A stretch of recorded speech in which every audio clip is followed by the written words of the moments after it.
L'histoire d'aujourd'hui commence par une simple goutte d'eau et une phrase qui n'aurait jamais dû être prononcée. Dans les couloirs silencieux d'une entreprise multimilliardaire, une puissante PDG, frustrée, s'en prend à un employé, avant de découvrir que le concierge qu'elle a renvoyé n'est pas celui qu'elle croyait.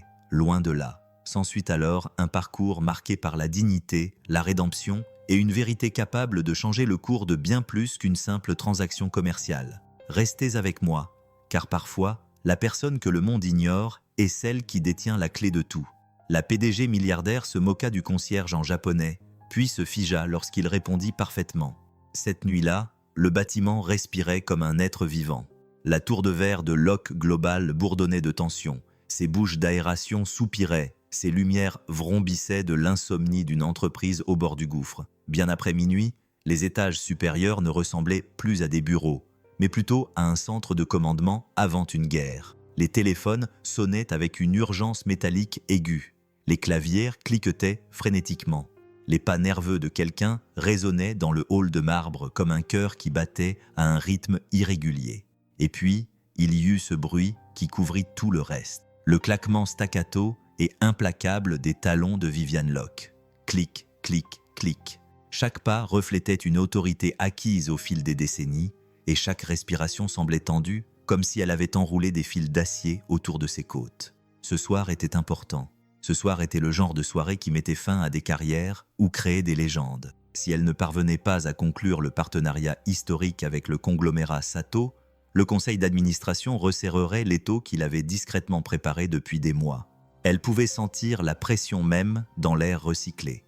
Vivian Lock, PDG milliardaire de 38 ans, véritable tempête humaine, traversait sa propre entreprise comme un ouragan contrôlé. Féroce, brillante, assez impitoyable pour survivre. Sa voix sèche et froide résonnait dans le couloir tandis qu'elle parlait au téléphone collé à son oreille. « Non, Parker, je ne veux pas d'hypothèses, je veux des garanties. Dites au service juridique de réécrire la section 9 et assurez-vous que les traducteurs disposent du glossaire mis à jour. Ils ne nous dépasseront pas. Pas ce soir. » Un assistant faillit la percuter, marmonnant des excuses avant de s'éloigner précipitamment. Viviane ne ralentit pas. Elle poussa les portes de la salle de réunion principale, où les premiers représentants de la délégation japonaise attendaient, calmes, polis, impénétrables. Elle pouvait déjà deviner ce qu'ils pensaient d'elle. Trop vive, trop bruyante, trop américaine. Mais elle s'en moquait. Elle avait bâti son empire en refusant de s'en soucier.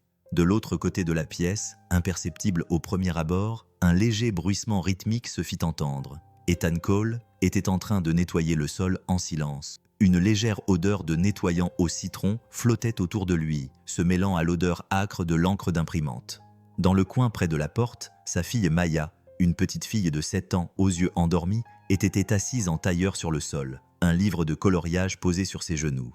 De temps en temps, elle fredonnait pour elle-même le genre de mélodie douce et légère que les enfants chantent quand leur monde leur semble encore paisible. Ethan se pencha pour lui murmurer quelque chose en japonais, d'une voix basse et chaleureuse. Maya gloussa. L'un des délégués japonais haussa les sourcils, légèrement surpris. Mais personne ne fit de commentaire. Ethan se déplaçait méthodiquement, presque de manière invisible, comme si des années passées à se fondre dans l'ombre du pouvoir des autres lui avaient appris à réduire le bruit de sa propre existence. Sa serpillière glissait sur le marbre, régulière, prudente. Il ne voulait pas être là aussi tard, pas avec Maya, pas avec la fatigue qui lui tiraillait les yeux. Mais manquer des quarts de travail signifiait des salaires moins élevés. Des salaires moins élevés signifiaient moins de repas avec des fruits frais, moins de soirées où il pouvait dire oui à Maya au lieu de peut-être la semaine prochaine. Viviane ne prit pas la peine de le regarder lorsqu'elle entra. Pour elle, il était un bruit de fond, comme les bouches d'aération, comme le bourdonnement des lampes fluorescentes. Parker et 2 assistants se tenaient près d'elle, tripotant des documents. Et puis, c'est arrivé. Une seule goutte d'eau, minuscule, silencieuse, accidentelle, s'est échappée de la serpillière d'Ethan et a atterri sur le coin d'une pile de documents soigneusement empilés sur la table de conférence. Pas n'importe quel document. Le projet de contrat final. Viviane s'est figée au milieu d'une phrase. Parker a cessé de respirer. Les délégués japonais ont échangé des regards subtils et inquiets. La poitrine de Viviane se souleva brusquement. Sa respiration était rapide et saccadée. « Vous vous moquez de moi ?» murmura-t-elle, non pas en anglais, mais en japonais. Son ton était tranchant comme une lame. « Vous n'êtes même pas capable de nettoyer correctement un sol. C'est embarrassant. La pièce devint silencieuse, comme si quelqu'un avait coupé l'oxygène. Le personnel américain ne comprenait pas un mot, mais les représentants japonais, eux, comprenaient. Leurs yeux reflétaient la surprise, le malaise, une honte par procuration. Ethan cessa de passer la serpillière.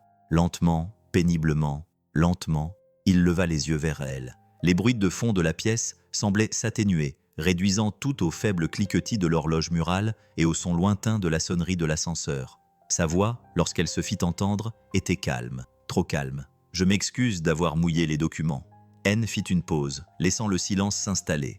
Mais dans la culture japonaise, traiter une personne travailleuse d'embarrassante est considéré comme irrespectueux. L'atmosphère se tendit. Un délégué cligna des yeux. Un autre la fixa ouvertement. Même Parker resta bouche bée, incrédule. Viviane se raidit, ses épaules se bloquèrent et son souffle se coupa à mi-chemin. Pour la première fois depuis des années, quelqu'un lui avait répondu, et pas n'importe qui. Un concierge, parlant un japonais parfait, comme un natif. La voix de Viviane se réduisit à un murmure glacial. « Faites-le sortir d'ici. » Puis, d'une voix plus forte, elle s'adressa à un assistant. « Les RH examineront sa situation demain matin. » Ethan ne dit rien de plus. Il posa simplement le balai dans le chariot, prit doucement la petite main de Maya et la guida vers la sortie. Le léger grincement des roues du chariot était le seul bruit qu'il faisait, mais les regards dans la pièce n'étaient pas tournés vers Viviane. Ils suivaient le concierge, l'homme qui parlait sa langue mieux qu'elle, l'homme qu'elle venait d'humilier publiquement par inadvertance à la veille de la plus grande affaire de sa carrière. Et que Viviane veuille l'admettre ou non, l'équilibre du respect dans la pièce avait changé. Il reposait désormais sur la dignité tranquille d'un homme poussant un chariot de nettoyage, la main de sa fille bien serrée dans la sienne. Alors qu'Ethan sortait et que les portes de la salle de réunion se refermaient derrière lui, l'un des délégués japonais se pencha vers M. Sato et murmura quelque chose de trop faible pour que les Américains puissent l'entendre. Mais la réponse de Sato fut claire, douce, réfléchie, indéniablement intriguée. « Ano nan tadamai, cet homme n'est pas un simple concierge. » Et Viviane Locke ressentit pour la première fois de la soirée un frémissement de doute qu'elle ne pouvait expliquer. Le matin arriva dans un silence feutré, le genre de calme qui s'installe dans un immeuble après une nuit de tempête. Le siège social de Locke Global semblait plus lourd que d'habitude, comme si les échos de la nuit dernière s'accrochaient encore au mur. Les ventilateurs ronronnaient doucement, les imprimantes s'éveillaient dans un cliquetis et, quelque part en bas, quelqu'un remuait trop violemment une tasse de café, la cuillère tapant contre la céramique comme des doigts nerveux sur un bureau. Viviane Locke se tenait à la porte de son bureau, les yeux fixés sur la ligne d'horizon à travers la vitre. Sa respiration était superficielle, saccadée. Elle n'avait pas dormi, pas vraiment. Chaque fois qu'elle fermait les yeux, le souvenir lui revenait. La voix calme, fluide et précise du concierge, tranchant son arrogance comme une lame affûtée, et les regards sur les visages de la délégation japonaise. C'était la partie qu'elle ne pouvait pas oublier. Le resserrement subtil de la bouche de M. Sato, l'échange de regards entre ses assistants, le changement silencieux de l'énergie dans la pièce. Parker s'approcha de son parfum, arrivant un demi-pas avant lui. « Ils sont là », murmura-t-il. « Nous devrions descendre. » Viviane expira enfin. « Et les RH, ils vont examiner le cas du concierge aujourd'hui, » dit Parker. « Tout est réglé. » Réglé signifiant effacé, renvoyé. Viviane acquiesça, mais quelque chose en elle la déséquilibrait, comme si une porte s'était ouverte sur une pièce dans laquelle elle n'avait jamais eu l'intention d'entrer. La salle de conférence bourdonnait d'une tension contenue. La délégation japonaise arriva à l'heure, aussi disciplinée qu'un orchestre bien rodé. Leurs chaussures cirées frappaient doucement et de manière contrôlée le marbre, chaque pas étant mesuré. Viviane les salua, s'efforçant d'afficher une chaleur professionnelle. « Bonjour, monsieur Sato. Nous apprécions votre ponctualité. » Sato s'inclina légèrement. « Nous apprécions votre hospitalité, mademoiselle Locke. » Mais il y avait une distance, fine comme du papier, tranchante comme une lame. Ils prirent place, leur téléphone en mode silencieux, leurs papiers alignés, leurs assistants prêts. Viviane se lança dans son discours d'ouverture, mais elle sentit une subtile résistance dans la pièce, comme si elle nageait à contre-courant. Puis M. Sato leva les yeux. Avant de continuer, dit-il doucement, « Il y avait un homme présent hier. » Le pouls de Viviane s'accéléra. « Un homme », précisa M. Sato, le concierge, celui qui parlait japonais. Même le mot « concierge » semblait différent lorsqu'il le prononçait. Pas dédaigneux, pas méprisant, mais presque curieux. Nous aimerions qu'il soit présent aujourd'hui. Pour la première fois depuis des années, Viviane perdit son sang-froid. Je suis désolée, dit-elle lentement. Vous le voulez? Sato croisa calmement les mains sur la table. Oui, sa présence serait précieuse. Parker se pencha vers son épaule et lui murmura d'un ton sec. Donnez-leur ce qu'ils veulent. Faites-le venir. Ensuite, nous contrôlerons le récit et nous le retirerons progressivement. Viviane serra les mâchoires. Sa fierté hurlait, mais elle ne pouvait pas se permettre d'aliéner Sato. Elle se tourna vers un assistant. « Trouvez Ethan Cole et amenez-le ici, immédiatement. » Ethan arriva 15 minutes plus tard, toujours vêtu de son uniforme de concierge. Une légère odeur de savon industriel émanait de lui, honnête, propre, terre à terre. Il se tenait à la porte comme s'il s'attendait à ce que quelqu'un lui dise qu'il n'avait pas sa place ici. Viviane fit un geste raide. « Monsieur Cole va nous aider à traduire temporairement. » Son ton trahissait un sous-entendu indéniable. « Il est inférieur à nous. Ce n'est qu'une courtoisie, rien de plus. » Mais Monsieur Sato s'inclina devant Ethan plus profondément qu'il ne l'avait fait devant Viviane. « Merci de vous joindre à nous, Cole. » Ethan répondit au geste avec une aisance naturelle, d'une voix calme mais assurée. « Je vous aiderai autant que possible. » Ils commencèrent. La réunion se déroula avec prudence, comme une longue traversée sur une passerelle de glace fragile. Viviane présenta ses propositions. Parker intervint avec des commentaires trop confiants. Les Japonais écoutaient avec une retenue polie, et Ethan traduisait, mais pas comme un interprète engagé. Il transmettait le ton, la tension, les sous-entendus, les hésitations tacites. Quand quelqu'un utilisait un niveau de formalité inapproprié, Ethan l'adoucissait. Quand quelqu'un commettait une légère erreur en anglais, Ethan la reformulait en japonais en préservant la dignité. Il devenait un filtre qui éliminait les frictions, apaisant l'atmosphère, afin que tout le monde puisse respirer plus facilement. Pendant la pause, l'un des assistants de Sato, un homme âgé aux cheveux argentés, s'est approché d'Ethan et lui a demandé son nom en japonais. Cole. Ethan Cole. L'homme a légèrement plissé les yeux, cherchant dans sa mémoire. Cole. Il y avait un Cole en poste à Yokosuka il y a des années. Ethan a hésité, son pouls s'est accéléré. Oui, c'était moi. L'assistant a échangé un long regard avec Sato. Un silence complice s'est installé entre eux. Un murmure parcourut la pièce. Un nom se souvenait, un rôle se rappelait, une réputation refaisait surface, pas un concierge, un ancien interprète militaire stratégique, l'un des rares spécialistes bilingues à qui l'on confiait des opérations de haut niveau. Viviane remarqua immédiatement le changement. Elle ne manquait pas grand-chose, et cela était impossible à manquer. La façade qu'elle entretenait soigneusement commença à se fissurer, non pas à l'extérieur, mais à l'intérieur, sous l'armure polie qu'elle portait pour survivre. Les Japonais traitaient Ethan non pas comme un membre du personnel, ni comme un simple figurant, mais comme un égal, et soudain, Viviane prit conscience avec embarras des mots qu'elle lui avait lancés la veille au soir. À la fin de la pause, les Américains se réunirent à nouveau. Le sourire de Parker était tendu et gêné. « Reprenons là où nous en étions restés. » Avant qu'il n'ait pu terminer, M. Sato se tourna vers Ethan et lui parla dans un registre japonais plus bas et plus intime. Un test, une sondage. Ethan répondit sans hésiter, en adaptant parfaitement le dialecte, les nuances et la formalité. L'atmosphère de la pièce changea à nouveau. Une subtile admiration s'empara des présents, comme si la balance avait basculé. Sato hocha lentement la tête et dit, presque pour lui-même. « Parfois, les gens sont sous-estimés. » Ethan baissa les yeux, reconnaissant ces mots sans les revendiquer. Mais Viviane les ressentit comme un coup de poing silencieux dans la poitrine, car la vérité lui apparut soudainement avec une douloureuse évidence. Elle l'avait mal interprété, mal jugé, rejeté, et les conséquences se déroulaient sous ses yeux.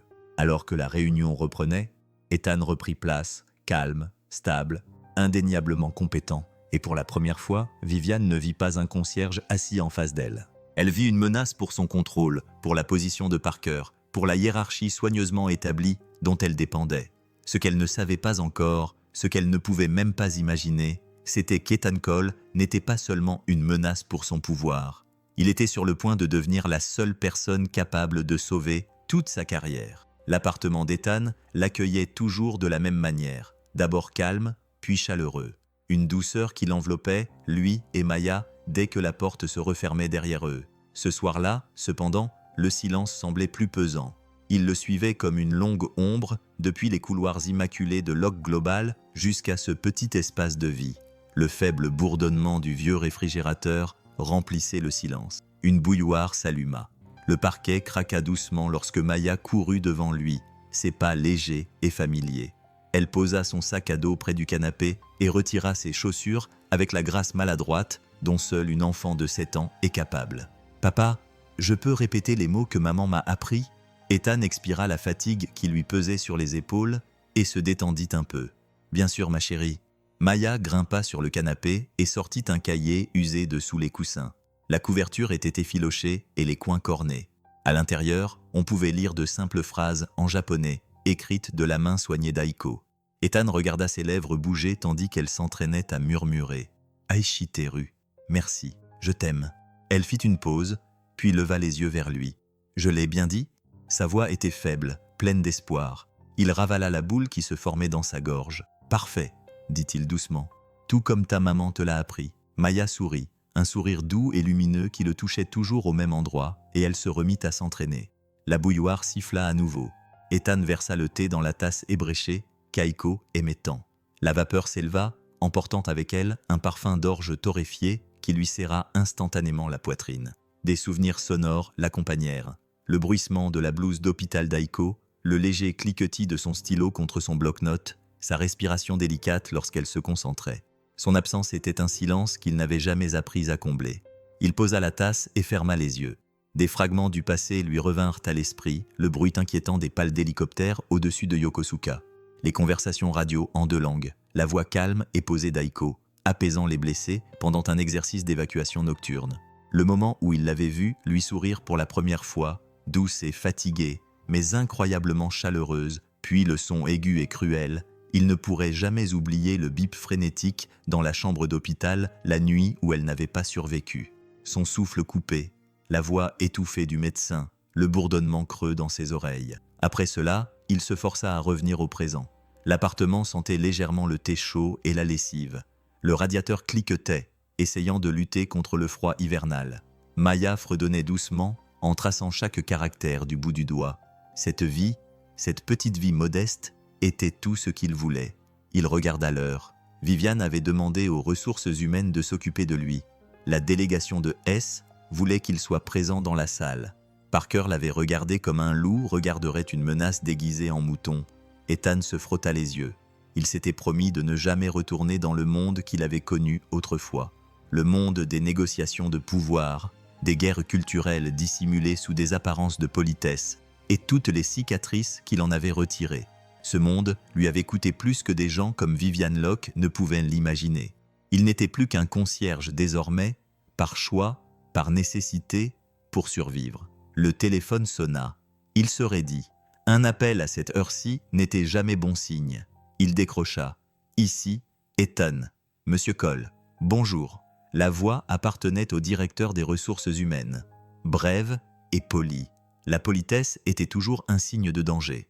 Madame Locke a demandé que vous l'aidiez à nouveau pour la traduction demain matin. Ce sera un rôle officiel pendant toute la durée des négociations. Ethan ferma les yeux. Il sentit le poids de la situation peser sur lui. Le passé revenait le hanter. L'avenir exigeait soudainement des décisions pour lesquelles il n'était pas prêt.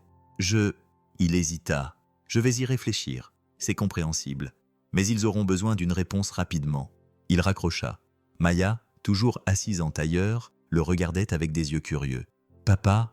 demanda-t-elle. « C'est encore à propos du grand bâtiment ?»« Oui, » murmura-t-il. « C'est à propos du grand bâtiment. Tu vas les aider à discuter ?» Ethan marqua une pause. Sa question était si simple, si pure. Elle ne comprenait rien au contrat, aux requins de la finance ou à la politique culturelle. Pour elle, aider les gens à se comprendre était quelque chose de gentil et de bien. « Maya, » dit-il doucement, « je ne sais pas si je devrais. » Elle pencha la tête. « Pourquoi ?» Il s'agenouilla devant elle. « Parce que parfois, aider signifie retourner dans des endroits de ton cœur qui font mal. » Elle réfléchit, fronçant légèrement les sourcils. Puis sa voix s'adoucit, à peine plus forte qu'un murmure. « Mais papa, si tu peux aider les gens à se comprendre, peut-être que moins de gens souffriront. C'est vrai. » La pièce devint silencieuse. Il sentit quelque chose changer, pas bruyamment, pas soudainement, mais réellement. Une petite lueur dans l'obscurité, un rappel que le monde ne devait pas nécessairement être fait uniquement de douleurs, de pertes et de regrets. Peut-être avait-il encore quelque chose à offrir. Il se leva lentement. « Tu as peut-être raison. » Maya sourit et retourna à son cahier, fredonnant à nouveau. La douceur de sa voix toucha quelque chose au plus profond de lui. Ethan se dirigea vers la petite table près de la fenêtre. Là, Sous une simple photo encadrée d'Aiko souriant timidement dans son uniforme d'infirmière, il posa sa tasse de thé.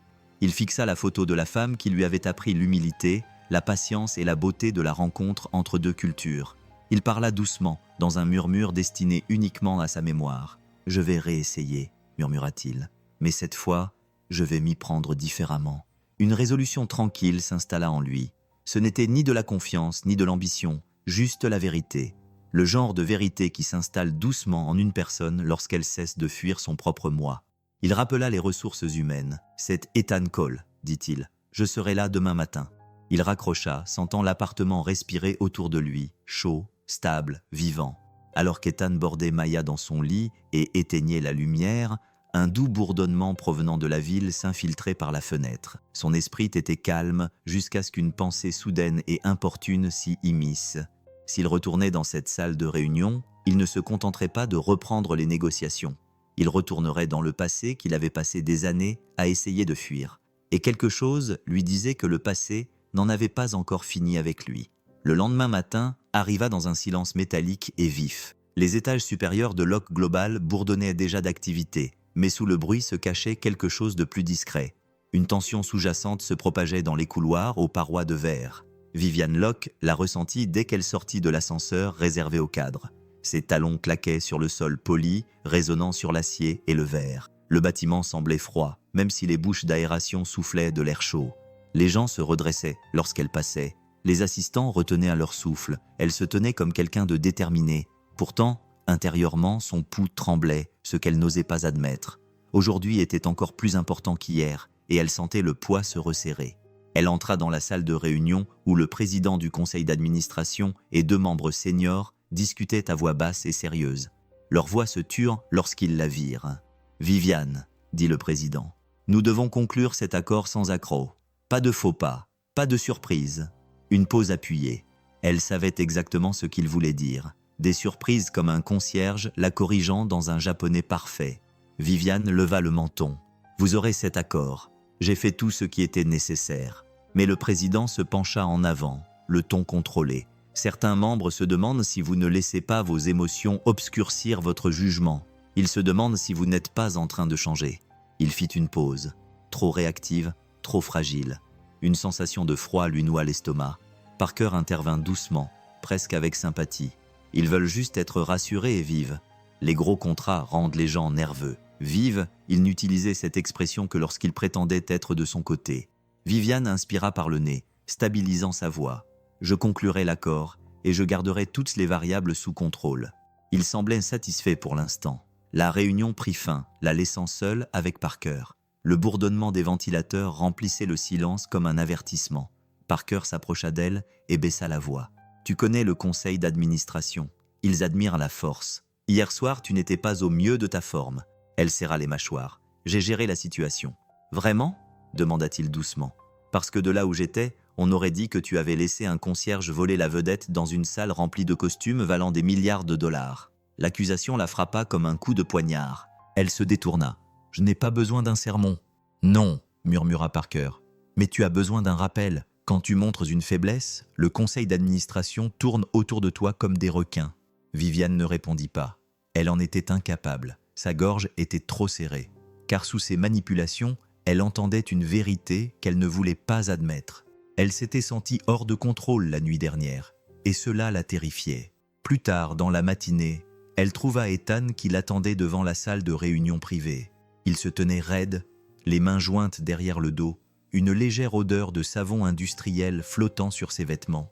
Le contraste entre eux, elle, et son tailleur anthracite sur mesure, lui et son uniforme défraîchi, donnait l'impression que l'univers traçait une ligne nette entre deux mondes. « Monsieur Cole, » dit-elle d'une voix claire, « avant de partir, je veux que les choses soient claires. » Ethan acquiesça, le visage impassible. « Je vous écoute. Vous êtes ici pour traduire, rien de plus. Vous ne négociez pas. Vous ne donnez pas votre avis. Vous n'intervenez pas. » Il baissa légèrement les paupières, comme un homme qui choisit la patience plutôt que la fierté. « Si vous voulez seulement un interprète, dit-il calmement, vous n'avez pas besoin de moi. Vous pourriez utiliser une application. » Elle se hérissa. « Il ne s'agit pas de vouloir, il s'agit de contrôle. » « Non, répondit-il doucement. « Il s'agit de comprendre. Si vous voulez savoir ce qu'ils disent vraiment, les choses qu'ils ne disent pas, vous devrez entendre certaines choses qui pourraient ne pas vous plaire. Son ton n'était pas agressif, il n'était pas insolent, il était honnête, ce qui le rendait d'une certaine manière plus incisif. Viviane expira lentement, luttant contre son instinct de répliquer. Pourquoi la perturbait-il ainsi? Faites simplement votre travail, finit-elle par dire. Ethan soutint son regard un instant de plus, suffisamment longtemps pour qu'elle sente quelque chose changer à la limite de sa compréhension. Puis il acquiesça. Oui, madame. Mais la dignité tranquille de sa voix lui donna l'impression que c'était elle qui était examinée. Ils montèrent à bord du jet de la société peu après. Les moteurs ronronnaient profondément et régulièrement sous le plancher de la cabine, une faible vibration contre la semelle de ses chaussures. Viviane prit place en face d'Ethan, plus près qu'elle ne l'aurait souhaité, plus loin que ce qui était confortable. Alors que les roues se soulevaient et que la ville rétrécissait sous leurs pieds, le silence entre eux s'épaississait. L'air transportait le parfum léger des sièges en cuir et du kérosène, mais sous cela se cachait quelque chose de plus lourd, une tension inexprimée. Ethan regardait par le hublot, le ronronnement des moteurs masquant les pensées qui le traversaient. Viviane l'observa un instant, sa posture droite, ses mains posées calmement. Un homme qui semblait avoir vécu 10 vies différentes avant de choisir le silence.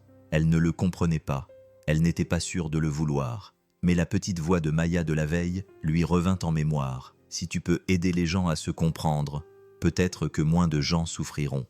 Et les souvenirs d'enfance de Viviane lui revinrent à l'esprit. La posture fatiguée de sa mère après ses gardes de nuit, le bruit des gens qui parlaient au-dessus d'elle et non à elle, la douleur d'être invisible à ce moment-là. Cela la frappa désagréablement. Elle avait utilisé ces mêmes intonations avec Ethan.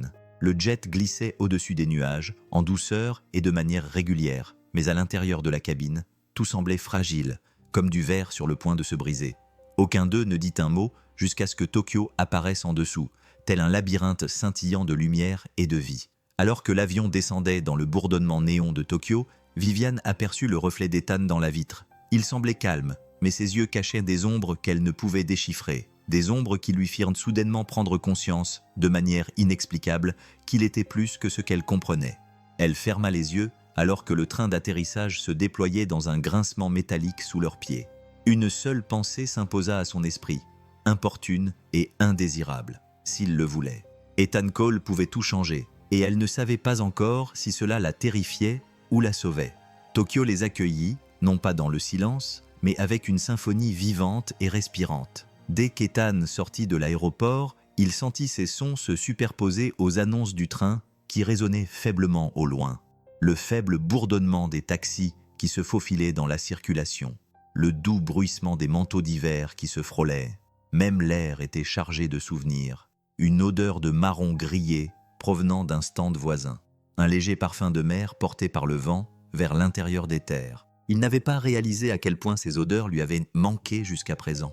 Viviane se plaça à ses côtés, ses talons claquant légèrement sur le trottoir. Elle scruta la ligne d'horizon lumineuse, les grands immeubles scintillant sous les néons comme de l'acier poli. Mais contrairement à Ethan, elle ne se laissait pas envahir par la nostalgie ou la chaleur, elle évaluait la ville comme un champ de bataille. « Reste près de moi », dit-elle d'un ton vif. « La soirée va être longue. » Ethan se contenta d'acquiescer. Il ne faisait pas encore confiance à sa voix. Pas ici, pas avec le souffle de Tokyo sur sa peau. Ils se dirigèrent d'abord vers l'hôtel pour déposer leurs bagages. Alors que la voiture de fonction quittait l'hôtel, Ethan demanda au chauffeur de faire un petit détour. Viviane fronça les sourcils. « Nous avons un programme à respecter », lui rappela-t-elle. « Ça ne sera pas long », répondit Ethan doucement. « J'ai quelque chose à faire. » Maya, assise entre eux sur la banquette arrière, se redressa. « Où allons-nous, papa ?» Il lui adressa un sourire doux. « Juste un endroit important. » Viviane ne discuta pas davantage. Quelque chose dans le ton d'Ethan, calme, trop honnête pour être contesté, la poussa à croiser les bras et à détourner le regard. La voiture finit par s'arrêter devant un petit sanctuaire traditionnel niché entre des bâtiments modernes. Le genre d'endroit que les touristes remarquent rarement. Les carillons éoliens chantaient doucement dans l'air froid, leur métal délicat frappant légèrement à chaque brise. Ethan sortit de la voiture et souleva Maya pour la mettre sur sa hanche. Le chemin de pierre sous ses pieds lui semblait douloureusement familier. Il s'approcha de la boîte à offrandes, inclina la tête et ferma les yeux. Viviane observait de loin, debout près de la voiture. Elle ne s'approcha pas. Elle ne l'interrompit pas, mais écouta le bruissement des feuilles de bambou au-dessus de Maya, murmurant quelques mots japonais qu'elle avait appris à la respiration calme d'Ethan. Elle ne savait pas trop ce qu'elle attendait de lui, mais elle ne s'attendait pas à avoir la poitrine serrée. L'était-elle? D'ici, demanda Viviane quand Ethan revint. Il acquiesça d'un signe de tête. Aiko adorait cet endroit. Si ce moment vous touche, un simple like suffit, cela nous aide à faire vivre ces histoires. Nous venions ici les jours où tout semblait trop lourd. Viviane ne répondit pas, mais pour la première fois, elle le regarda non pas comme un employé, non pas comme un concierge, non pas comme un outil, mais comme un homme debout sur un sol sacré, gardant des souvenirs qu'elle ne pouvait toucher. Plus tard dans l'après-midi, après avoir laissé Maya chez un ami de confiance de la famille, ils se rendirent au cœur de Tokyo pour la première réunion importante. La salle de conférence donnait sur un carrefour très fréquenté où des vagues de pas marchaient en rythme. Les sons étouffés en bas montaient vers le haut. Les bips des passages piétons, les conversations lointaines, le cliquetis occasionnel des trains. À l'intérieur, l'atmosphère était entièrement professionnelle. La délégation japonaise entra silencieusement, s'inclinant avec une élégance acquise par l'habitude. Viviane se redressa sur son siège, chassant toute vulnérabilité de son attitude. Ethan était assis à côté d'elle, respirant calmement, le regard vif. La discussion commença. Parker intervint rapidement, tentant de dominer la salle avec des explications données avec assurance. Mais il devint évident, douloureusement évident, que ses paroles déplaisaient à la délégation. Son ton était trop agressif, son timing inapproprié, ses connaissances superficielles. Puis un moment de tension éclata lorsque Parker insista pour que le calendrier soit accéléré. Le fils aîné de Sato répondit fermement en japonais, avec une phrase empreinte d'une subtile désapprobation. Pour un traducteur lambda, cela aurait pu sembler neutre. Pour Ethan, c'était un avertissement. Viviane tourna légèrement la tête. Elle pouvait sentir la tension. Elle savait que les mots ne correspondaient pas au ton. « Ethan », dit-elle doucement, « qu'a-t-il vraiment dit? Et vous, à sa place, que feriez-vous? Écrivez-le en commentaire. » Ethan a inspiré profondément et a parlé clairement, choisissant soigneusement ses mots. Il a dit que précipiter un partenariat déshonorait les deux parties, que chaque pont solide prenait du temps à construire. Cette formulation a apaisé l'atmosphère. Les Japonais ont acquiescé. Même Parker a esquissé un sourire crispé. Viviane a murmuré « Merci ». Ethan a simplement hoché légèrement la tête. « Je suis là pour aider les deux parties à se comprendre. Rien de plus. » Mais ce n'était pas vrai. Plus maintenant. Car Viviane commençait à comprendre quelque chose sur elle-même grâce à lui. Elle avait bâti des empires entiers grâce à sa stratégie et à sa force de volonté. Pourtant, cet homme calme et posé, était en train de bâtir la confiance avec rien d'autre que de la patience et la vérité. Et cela l'effrayait d'une manière qu'elle n'était pas prête à nommer. Après des heures de négociations, la délégation fit une pause pour la nuit. Viviane sortit sur le balcon de l'hôtel pour respirer. La ville en contrebas scintillait sous des milliers de lumières. L'air transportait le bourdonnement sourd de la vie nocturne, des rires lointains, le ronronnement des distributeurs automatiques et même le cliquetis discret des chaussures d'un piéton traversant un passage piéton. Ethan se tenait à l'autre bout du balcon, les mains enfoncées dans les poches de son manteau, le regard fixé sur la ligne d'horizon. Son attitude était calme, mais sa respiration, lente et lourde, racontait une autre histoire. Elle s'approcha lentement, entendant le faible cliquetis d'un train qui passait en contrebas. « Tu t'en es bien sorti aujourd'hui » dit-elle doucement. Il ne l'a pas regardé. « J'ai fait ce qui était nécessaire. Est-ce difficile pour toi ?» demanda-t-elle. Cette fois, il l'a regardé, et sa voix, lorsqu'il a parlé, était à peine plus forte qu'un murmure. Chaque recoin de cette ville renferme un souvenir. Certains sont beaux, d'autres insupportables. Viviane sentit quelque chose se nouer au plus profond de sa poitrine. « Je suis désolée », murmura-t-elle, et elle le pensait à plus d'un titre. Il acquiesça d'un signe de tête, ne faisant pas confiance à sa voix. Pendant un instant, ils restèrent simplement là. Deux personnes issues de mondes différents, reliées uniquement par le silence et des souvenirs lointains portés par le vent froid de Tokyo. Alors que Viviane se retournait pour rentrer à l'intérieur, elle aperçut Ethan qui regardait toujours la ville, les yeux assombris. Elle eut le sentiment indéniable qu'il ne voyait pas seulement Tokyo. Il voyait le fantôme d'une vie qu'il avait désespérément tenté d'enterrer. Et alors que le bruit sourd des pas résonnait sur le balcon derrière elle, Viviane réalisa qu'elle voulait savoir ce qui le hantait, mais elle n'était pas sûre d'avoir le droit de le lui demander. Les 3 jours suivants se déroulèrent comme une corde qui se resserrait. Chaque réunion, Chaque traduction, chaque échange silencieux alimentait une tension que Viviane pouvait sentir sous sa peau. L'air hivernal de Tokyo était mordant, mais à l'intérieur des salles de conférence, la chaleur provenait davantage des frictions que du chauffage. Les enjeux augmentaient et les fissures commençaient à apparaître. Depuis sa place à la table des négociations, Ethan le sentit le premier. Il le perçut dans les pauses subtiles, dans les hésitations prudentes derrière les mots des délégués japonais, dans la légère discordance entre ce qui était dit et ce qui était voulu. Ce n'était jamais évident, juste un léger changement de ton. Mais pour un homme formé aux nuances de la diplomatie interculturelle, cela sonnait comme une sonnette d'alarme, une phrase sur les entrepreneurs préférés venant du côté japonais, une note sur la confiance envers les partenaires loyaux. Mais lorsqu'elle fut traduite en anglais par l'équipe de traduction de l'entreprise, elle apparut édulcorée, presque innocente. Ethan fronça les sourcils en griffonnant une petite note dans son carnet, une note discrète que lui seul pouvait déchiffrer. À côté de lui, Parker se pencha pour murmurer à Viviane « C'est bon pour nous, cela signifie que nous gagnons du terrain ». Ethan ne leva pas les yeux, mais il entendit le murmure, et quelque chose le refroidit, car il savait ce que ces phrases japonaises signifiaient vraiment. Et ce n'était pas « gagner du terrain ». C'était un pipeline caché, un accord secret, le genre de choses qui permettait à certains de faire carrière ou de la perdre. Mais Parker semblait trop satisfait, trop protecteur de ses clauses. Cela seul rendait Ethan méfiant. Un soir, après une négociation particulièrement tendue, la délégation lança une invitation à un dîner officiel, pas extravagant, mais intime. C'était l'occasion de respirer, de rétablir de bonnes relations en dehors des murs rigides des salles de réunion. Le dîner eut lieu dans un restaurant discret, niché derrière des ruelles éclairées par des lanternes. Une atmosphère chaleureuse les enveloppa dès leur arrivée. Des murmures doux, le parfum subtil d'un bouillon mijoté, le bruissement des portes coulissantes.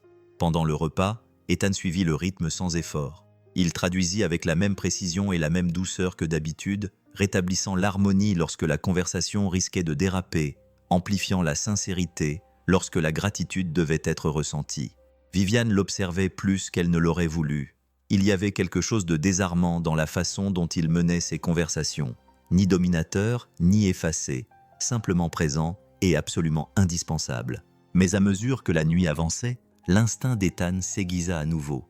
De l'autre côté de la salle, juste au-delà de la lueur chaleureuse du restaurant, il aperçut quelqu'un. Il reconnut un traducteur junior de la société sous-traitante engagé par Parker.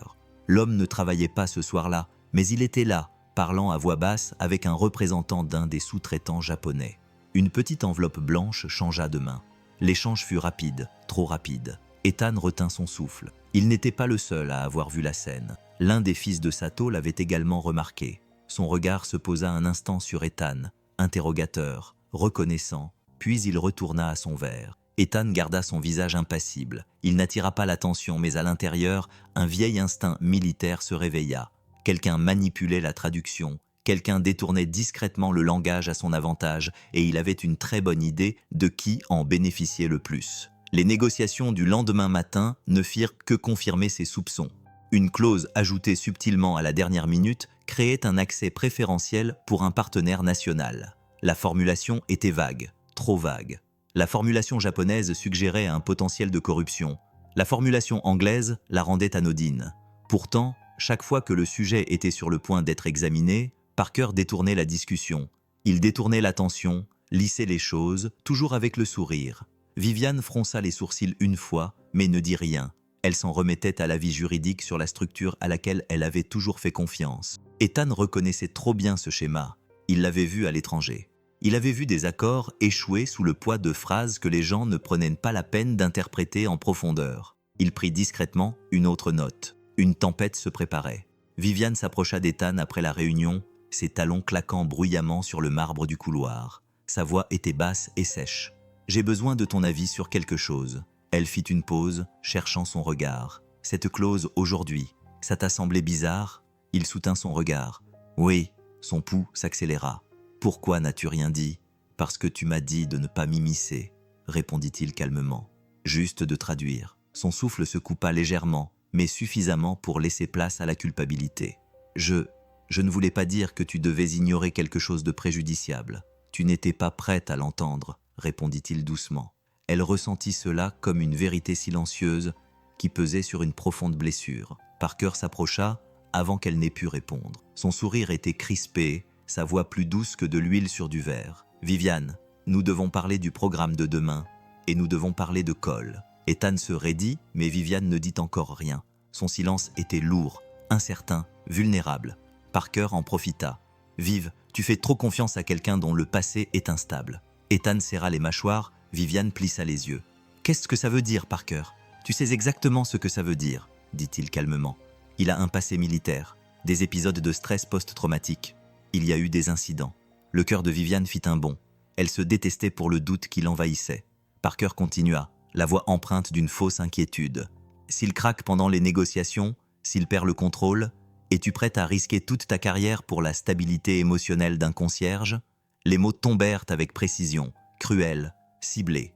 Ethan sentit ses vieilles blessures se rouvrir, des souvenirs qu'il avait enfouis au prix d'années d'efforts, des souvenirs de nuits passées à trembler seul, de chambres d'hôpital vides, d'un chagrin si lourd qu'il l'avait presque écrasé.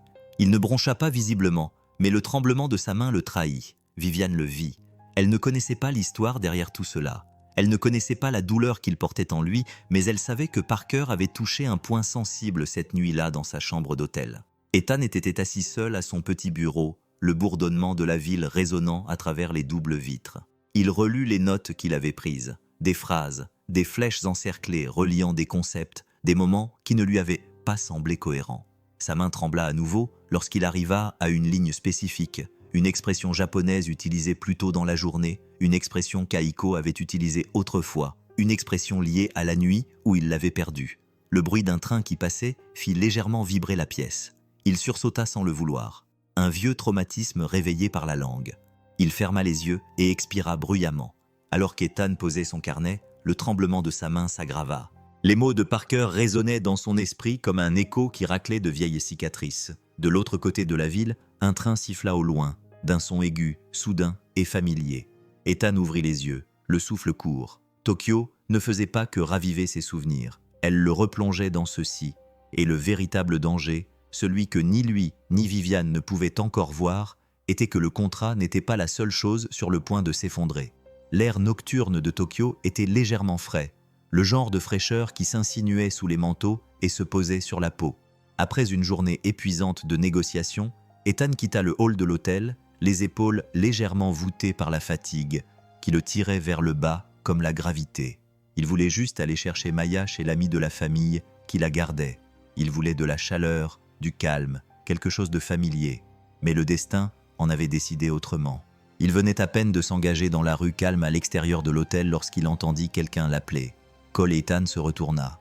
Un vieil homme japonais s'approcha d'un homme qu'il reconnut immédiatement, même s'il ne l'avait pas vu depuis des années. Monsieur Takahashi, un ancien voisin de la famille d'Aiko. Sa posture voûtée n'avait pas changé, pas plus que le timbre doux et rauque de sa voix. Takahashi, fils. Ethan respira profondément et s'inclina. Cela fait longtemps. Le vieil homme sourit, le regard doux. J'ai appris que vous étiez ici. Quelqu'un du sanctuaire me l'a dit. Il fouilla dans son manteau et en sortit une fine enveloppe brune, fermée par une ficelle. Le papier était usé par les années. C'est pour vous, dit monsieur Takahashi. Cela attend depuis longtemps. Ethan hésita. Ses doigts effleurèrent l'enveloppe, sentant son poids fragile. Quelque chose à l'intérieur bougea. Une photo peut-être, ou quelque chose d'écrit à la main. Son cœur se serra. « Quoi ? Qu'est-ce que c'est » demanda-t-il doucement. « Je pense que c'est ce que disait le vieil homme. Des lettres qu'elle a écrites, quelques photos. Sa mère les a conservées jusqu'à sa mort. Elle voulait que vous les ayez. » La rue devint incroyablement calme. Une rafale de vent fit bruisser l'enveloppe. Ethan déglutit, clignant des yeux avec force. « Arigato » murmura-t-il, la voix brisée. « Merci. » Il s'inclina à nouveau, plus profondément et plus longuement cette fois. Et lorsqu'il se redressa, la douleur derrière ses côtes semblait à la fois plus lourde et étrangement plus légère. Mais avant qu'il ait pu glisser l'enveloppe dans son manteau, des pas résonnèrent sur le trottoir. Viviane. Elle était sortie de l'hôtel pour prendre un appel, mais dès qu'elle vit Ethan recevoir une enveloppe d'un inconnu qui lui parlait en japonais de manière pressante, quelque chose en elle se durcit. Elle se mit sur ses gardes. Son esprit, déjà tendu par des jours de pression, sauta à la pire conclusion. Elle n'entendit pas les mots. Elle ne reconnut pas l'homme. Elle vit seulement Ethan accepter quelque chose qui ressemblait étrangement à de l'argent. Elle n'était pas la seule à observer la scène. Une ombre était appuyée contre une colonne voisine. Parker, les bras croisés, un léger sourire narquois aux lèvres. Un timing parfait.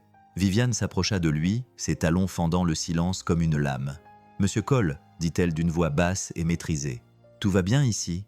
Ethan, surpris, était partagé entre le chagrin et la confusion. « Je vais bien », dit-il. « Ce ne sont que des affaires. » Parker s'interposa en s'approchant d'elle. Des affaires parallèles, peut-être. Avec quelqu'un lié au sous-traitant, Takahashi s'inclina poliment et s'éloigna, laissant Ethan debout dans le froid, une enveloppe à la main et le regard perçant de Viviane braqué sur lui. « Non », dit Ethan fermement. « C'est personnel », dit Viviane d'une voix plus aiguë. « Personnel, au cours d'une des négociations les plus délicates de ma carrière, à un moment où la délégation japonaise est clairement influencée par vous, dit-il en se raidissant. « Je n'ai pas demandé cette influence, mais vous en profitez bien, murmura Parker. Ethan serra les mâchoires. « Qu'est-ce que vous insinuez ?» Viviane s'approcha, trop près. Sa voix baissa, tremblante de peur, dissimulée sous une apparence de fureur. « Que je ne peux pas me permettre que quelqu'un compromette cet accord. J'ai vu l'enveloppe, vous parliez en japonais. » Et après tout ce qui s'est passé avec ces clauses douteuses, Ethan sentit son sang se glacer. « Vous pensez que je suis corrompu ?» Viviane ne répondit pas.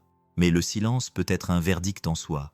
L'accusation le toucha plus profondément qu'il ne l'avait prévu. Plus profondément, car elle faisait écho à sa plus grande crainte, que les gens le considèrent comme brisé, instable, suspect. Il tendit l'enveloppe vers elle. Sa voix était plus ferme qu'il ne se sentait. « Prenez-la, dit-il. Ouvrez-la. » Viviane ne bougea pas. « Ce sont des photos de ma femme, » continua Ethan doucement. « Des lettres qu'elle a écrites avant de mourir. Sa famille les a conservées. Je ne savais pas qu'elles existaient. » Viviane tressaillit à peine, mais suffisamment. Parker recula, pris au dépourvu. Il ne s'attendait pas à ce qu'Ethan dise « ma femme ». Il ne s'attendait pas à ce que cela fasse mal. Ethan referma la main sur l'enveloppe, la poitrine se soulevant et s'abaissant dans un léger tremblement. « Tu ne me fais pas confiance, dit-il. Ça me va, mais ne te permets pas de remettre en question mon intégrité alors que tu ne sais même pas qui je suis. » Viviane eut le souffle coupé. « Ethan, Il secoua la tête. « Non, j'en ai fini avec les explications. » Une douleur brute et sans filtre traversa son regard avant qu'il ne se détourne. Il se dirigea vers la gare, laissant Viviane sous la lueur froide d'un lampadaire et Parker qui rayonnait de satisfaction. Ethan prit Maya dans ses bras et retourna à leur appartement temporaire. La pluie avait commencé à tomber, douce, brumeuse, régulière. Maya s'accrochait à son bras pendant qu'il marchait. Elle sentait que quelque chose n'allait pas, même si elle ne comprenait pas quoi.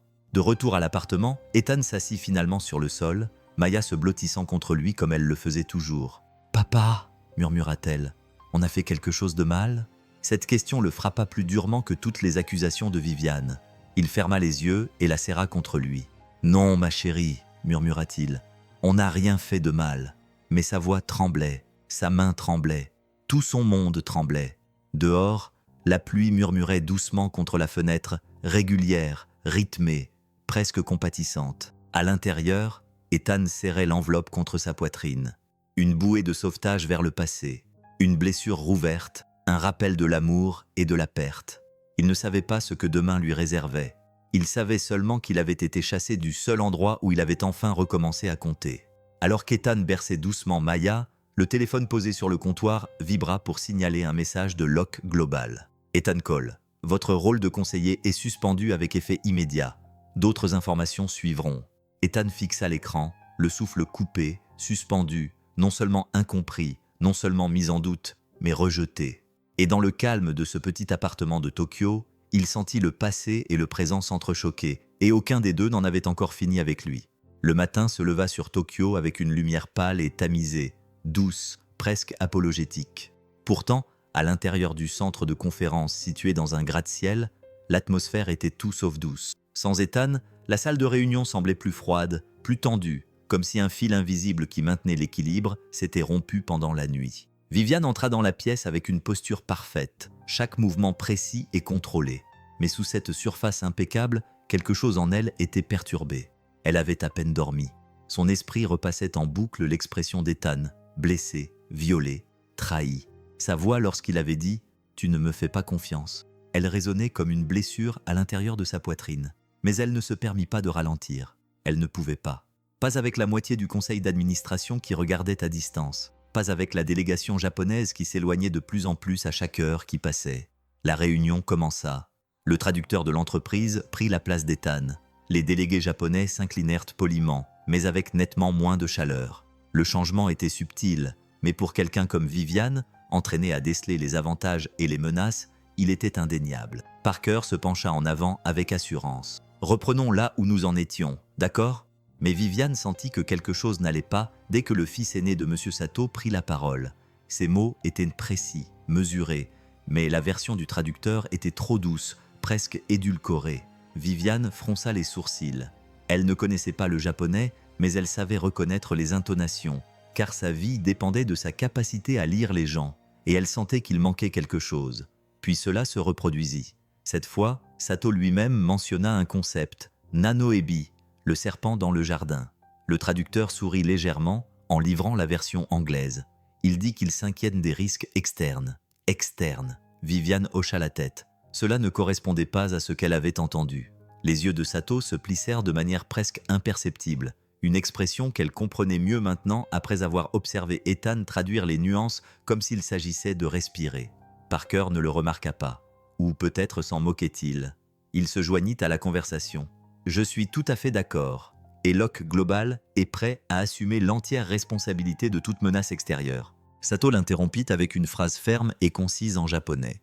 Le traducteur hésita puis proposa une version édulcorée. Monsieur Sato dit « L'engagement de votre entreprise est admirable. » Mais la température dans la pièce avait baissé de plusieurs degrés. Viviane retint son souffle. Il se passait quelque chose qu'elle n'était pas censée voir ou remettre en question. Pendant la pause, Viviane s'est enfermée dans une petite alcôve de conférence. Le pouls battant dans ses oreilles, elle a consulté des documents internes sur sa tablette, ouvrant des brouillons de traduction, des fils de discussion par email, des historiques de version. Et c'est là que le premier signal d'alarme est apparu. Une clause simple, apparemment inoffensive, marquée comme une modification mineure, ajoutée à 1h47 du matin par le traducteur tiers que Parker avait insisté pour engager, une clause directement liée aux avantages préférentiels des sous-traitants. Viviane eut le souffle coupé. Elle continua à creuser. Une autre clause avait été ajoutée à la version anglaise, mais était absente du modèle japonais. Une subtile modification dans la répartition des responsabilités. Un changement dans ce qui semblait être un risque, mais qui était en fait une opportunité pour quelqu'un du côté américain. Elle ralentit son défilement lorsqu'elle trouva un échange d'emails entre Parker et l'agence de traduction. Les mots sautèrent de l'écran. « Nous avons besoin de cela pour faciliter les choses. Si cela passe devant leur équipe juridique, des primes seront accordées. N'en faites pas trop. Restez subtil. Ils ne remarqueront rien. » Viviane sentit tout son corps se glacer. Elle ne lisait pas des spéculations. Elle ne lisait pas des nuances. Elle lisait une trahison envers les Japonais, envers son entreprise, envers elle-même. Et pire encore, elle avait chassé la seule personne qui aurait pu l'avertir. Sa vision se brouilla pendant une seconde. Le stress, l'humiliation, la colère s'accumulèrent d'un seul coup. Elle agrippa la table pour se stabiliser, le cœur battant comme un poing contre ses côtes. Elle entendit la voix de Parker dans sa tête. « Es-tu prête à risquer ta carrière pour la stabilité d'un concierge ?» Puis la voix calme et blessée d'Ethan. « Tu ne sais même pas qui je suis. » Viviane s'éloigna de l'écran.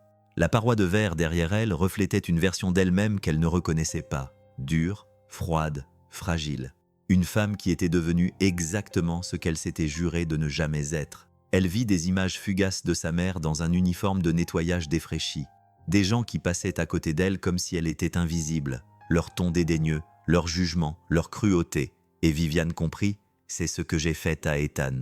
Un frisson la parcourut. Elle n'était pas en colère contre lui. Elle était en colère contre elle-même. Elle retourna dans le couloir juste au moment où la délégation japonaise revenait discrètement de la pause. Leur visage affichait une subtile raideur, professionnelle mais méfiante. Mais ce fut le murmure discret entre les deux fils de Sato qui révéla tout à Viviane. On y revient dans une seconde pour ne rien manquer des prochaines histoires vraies. Abonnez-vous maintenant. Ils avaient remarqué les erreurs de traduction, la manipulation, le serpent dans le jardin, et ils pensaient que cela venait d'elle.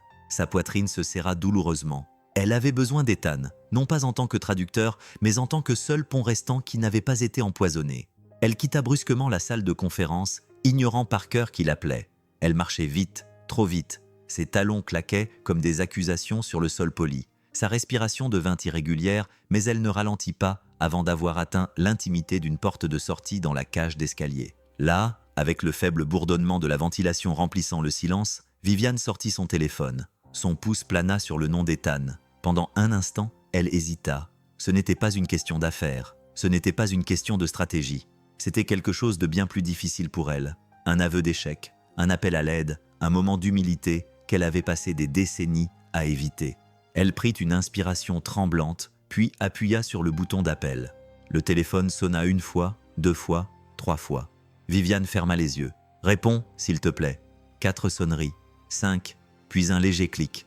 La voix fatiguée d'Ethan retentit dans le haut-parleur. Viviane, un seul mot.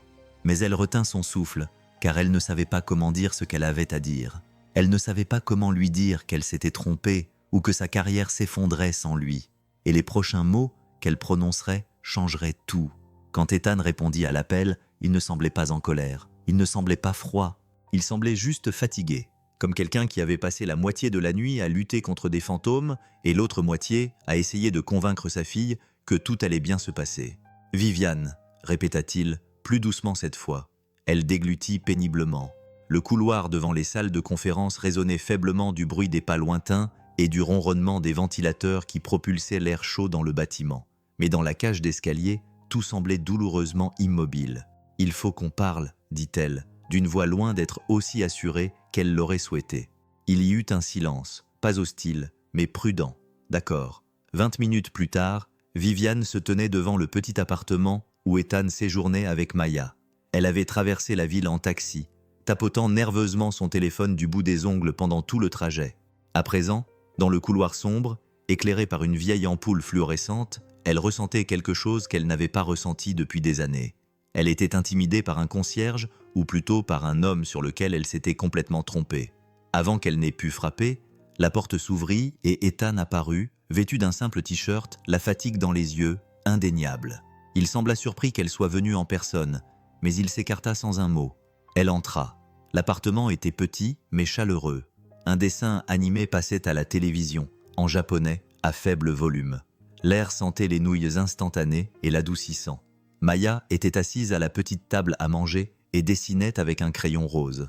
Quand elle vit Viviane, elle lui fit un signe de la main timide. « Bonjour, mademoiselle Viviane. » Viviane eut la gorge serrée. « Bonjour, ma chérie. » Ethan lui fit signe de s'asseoir à la petite table de cuisine. Elle s'assit.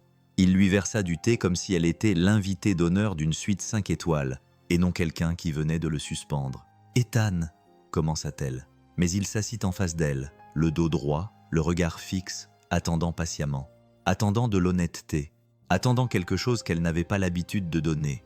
Et elle le donna. « Je te dois des excuses », dit Viviane doucement, libérant quelque chose au plus profond d'elle-même. Pas des excuses professionnelles, pas des excuses stratégiques, des excuses sincères.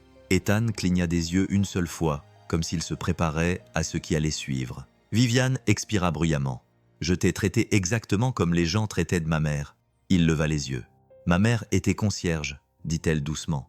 Les gens la méprisaient, l'ignoraient, lui parlaient avec condescendance.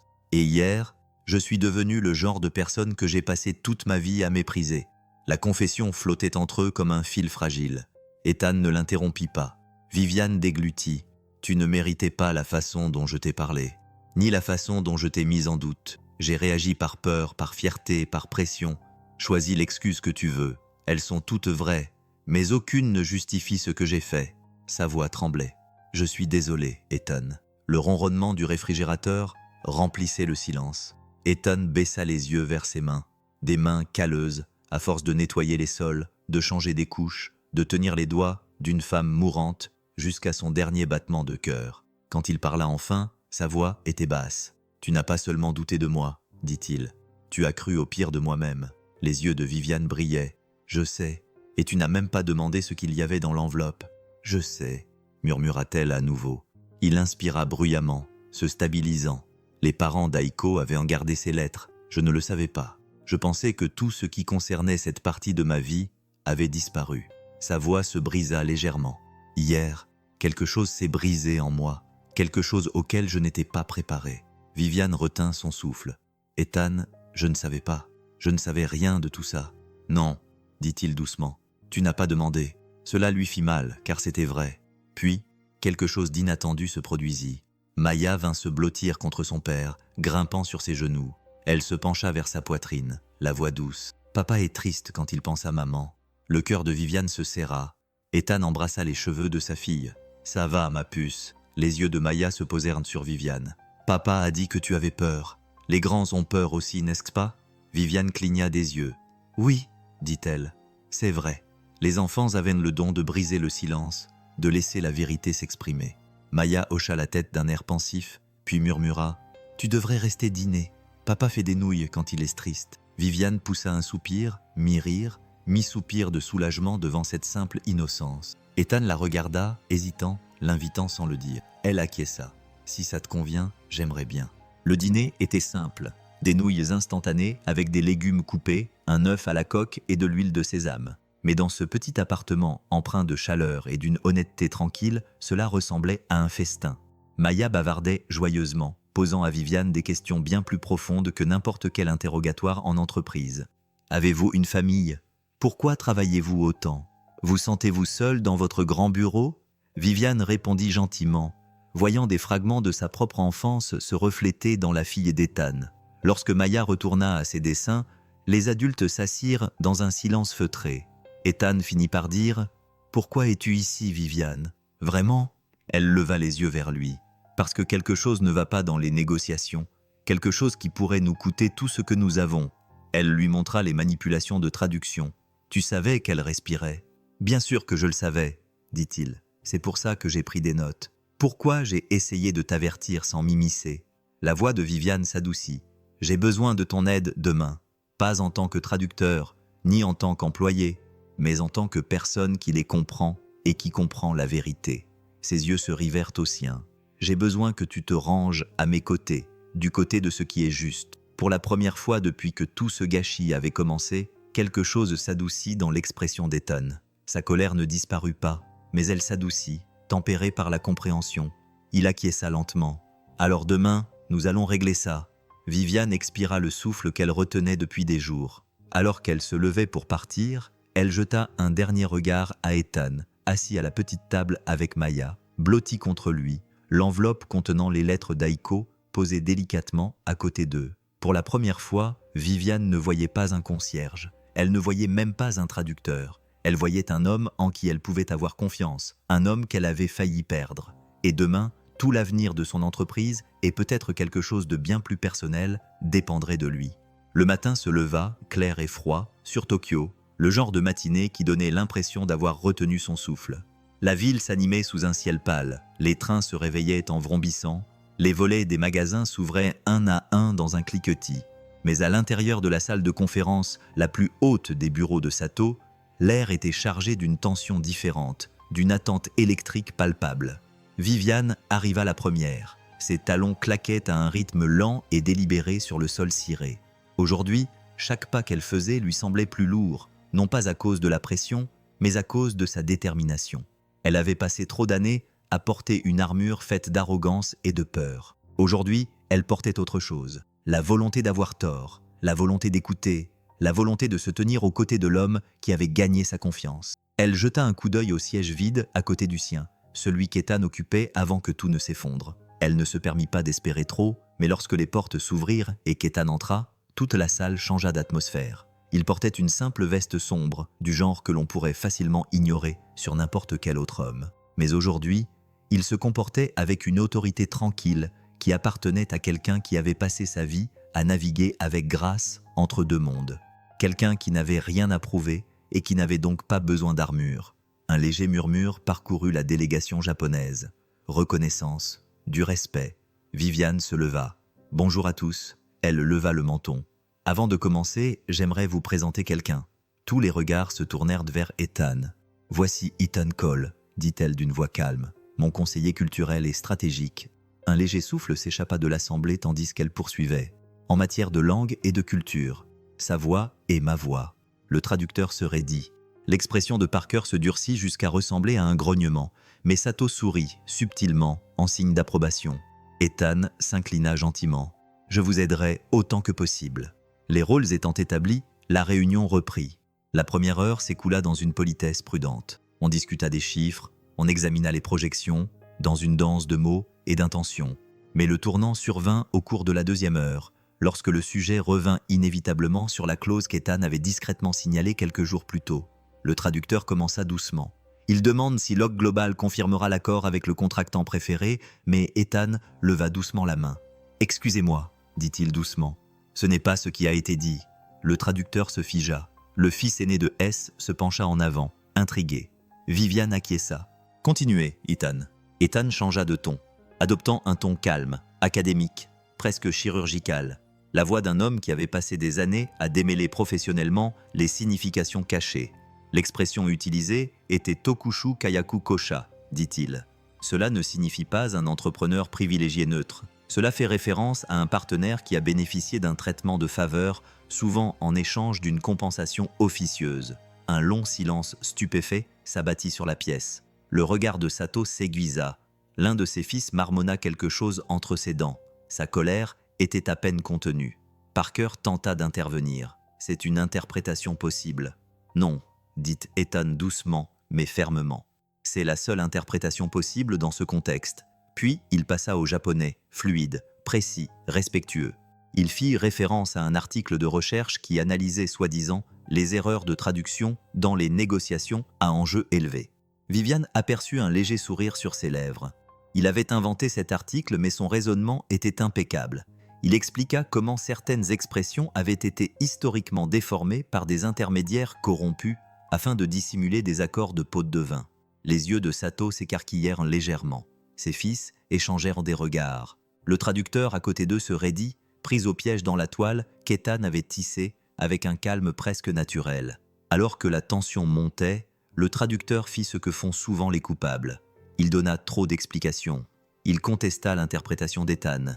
Il insista sur le fait que la version anglaise était exacte. Il se corrigea au milieu d'une phrase. Il chercha des notes dont il n'aurait pas dû avoir besoin. Tout se dévoilait en temps réel, et tout le monde dans la pièce le voyait. Viviane se leva de son siège, non pas avec colère, mais avec une clarté qui semblait avoir été forgée du jour au lendemain. Elle s'exprima en anglais, sachant qu'Ethan traduirait. Log Global s'excuse d'avoir choisi le mauvais intermédiaire pour faciliter ses discussions.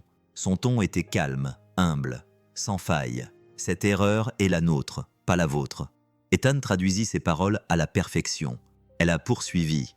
S'il reste encore de la place pour la bonne volonté, nous aimerions reprendre cette discussion, non pas en position de force, mais en position de confiance. Ethan a de nouveau traduit, mais cette fois, la salle n'avait pas besoin de lui. La sincérité était indéniable. Le visage du traducteur est devenu pâle. Parker a serré les mâchoires et Sato s'est incliné lentement et profondément. C'est ainsi, a-t-il dit doucement, que commencent les partenariats honorables.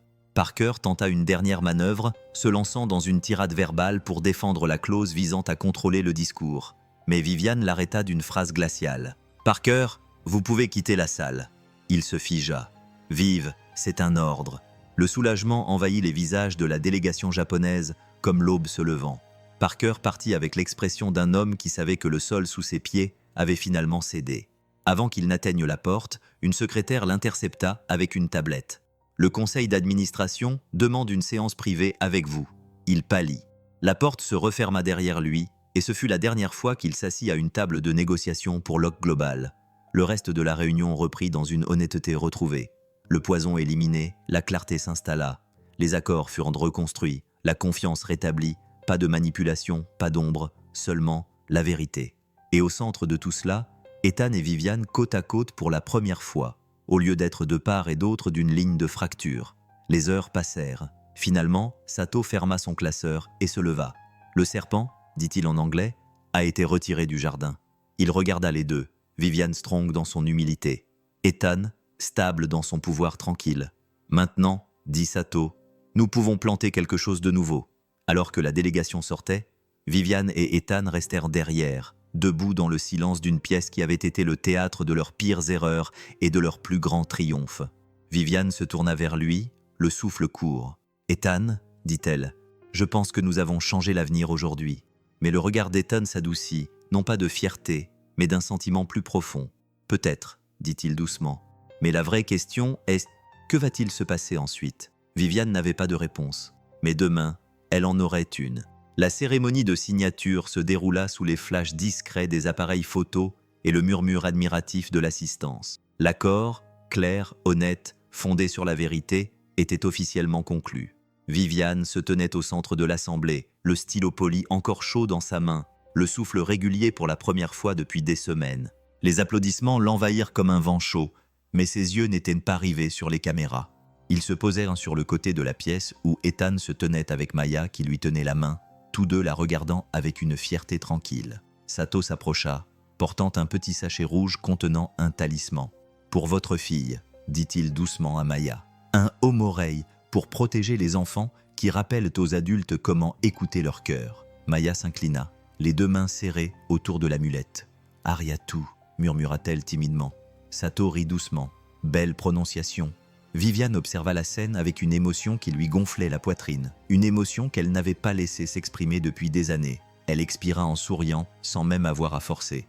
Une semaine plus tard, ils étaient de retour aux États-Unis. Le décalage horaire les accablait, mais l'air de la victoire persistait. Locke Global bruissait des nouvelles de l'accord, et les employés chuchotaient avec étonnement lorsqu'ils voyaient Ethan marcher dans les couloirs, non pas avec un chariot de nettoyage, mais vêtu d'une chemise impeccable.